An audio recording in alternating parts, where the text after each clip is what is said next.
Gulf దేశాలు ఇప్పుడు warning ఇస్తున్నాయి ఇరాన్‌కి.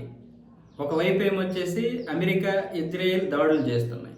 ఆ దాడులు ఎదుర్కోవడానికి గల్ఫ్ దేశాల మీద దాడి చేస్తే గల్ఫ్ దేశాలన్నీ కూడా ఇక మేము కూడా అటాక్ చేయాల్సిందే, ప్రతీకార దాడులు చేస్తామని ఇరాన్‌కి చెప్తుంది. ఇరాన్‌కి చెప్తున్నాయి, హెచ్చరికలు జారీ చేసాయి. మాకు హక్కు ఉందని కూడా చెప్తున్నాయి. అయితే ఇప్పుడు పరిణామాలు కూడా మారిపోయాయి. ఎందుకంటే ఇరాన్ కూడా తన యొక్క దాడిని పెంచేసింది. ముఖ్యంగా సౌత్ పార్స్ మీద జరిగినటువంటి దాడితో అన్నీ మారిపోయాయి. ఖతర్ మీద దాడి, కువైట్ మీద దాడి, సౌదీ మీద దాడి, ఈ దాడుల వల్ల చాలా ఇబ్బంది ఎదురవుతుంది ప్రపంచ దేశాలకి. ప్రపంచ దేశాలు కూడా ఇప్పుడు ఒక విధంగా ఇరాన్ మీద కోపంగానే ఉన్నాయి, ముఖ్యంగా యూరప్ దేశాలు. సో ఇలాంటి నేపథ్యంలో ఇక అన్ని దేశాల మీద పూర్తి ఒత్తిడి తీసుకురావడానికి ఇరాన్ ఇక సముద్రంలో ఉన్నటువంటి ఇంటర్నెట్ కేబుల్ యొక్క వాటి వ్యవస్థను నాశనం చేద్దామని చూస్తున్నట్లుగా తెలుస్తోంది. ఒకవేళ అదే గనక జరిగితే అంటే ఐఆర్జీసీ ఈ యొక్క దీని మీద కూడా ఆలోచన చేస్తుంది. ఇరాన్ ప్రభుత్వం అయితే అలాంటి పని చేయొద్దని చెప్తుందంట. కానీ ఐఆర్జీసీ మాత్రం హూతీల సపోర్టుతో ఇక్కడ దాడి చేయడానికి చూస్తున్నారు. హూతీలకి సముద్రం మీద మంచి పట్టు ఉంది, ఎర్ర సముద్రంలో.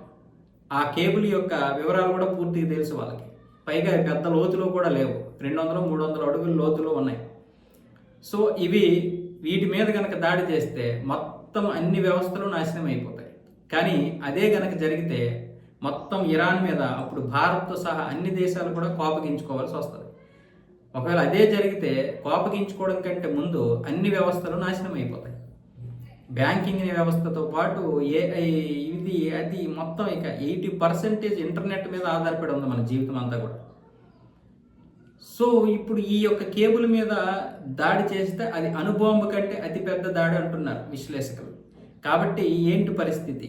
అందుకే ఇప్పుడు అమెరికా ఏం చెప్తుందంటే అపాచీ హెలికాప్టర్లు, అలాగే తక్కువ ఎత్తెగిరేటటువంటి యుద్ధ విమానాలను తిప్పుతూ మొత్తం హార్మోజ్ జలసంధిని తన అధీనంలోకి తీసుకొస్తాం, ఎర్ర సముద్రం మీద కూడా పట్టు సాధిస్తాం.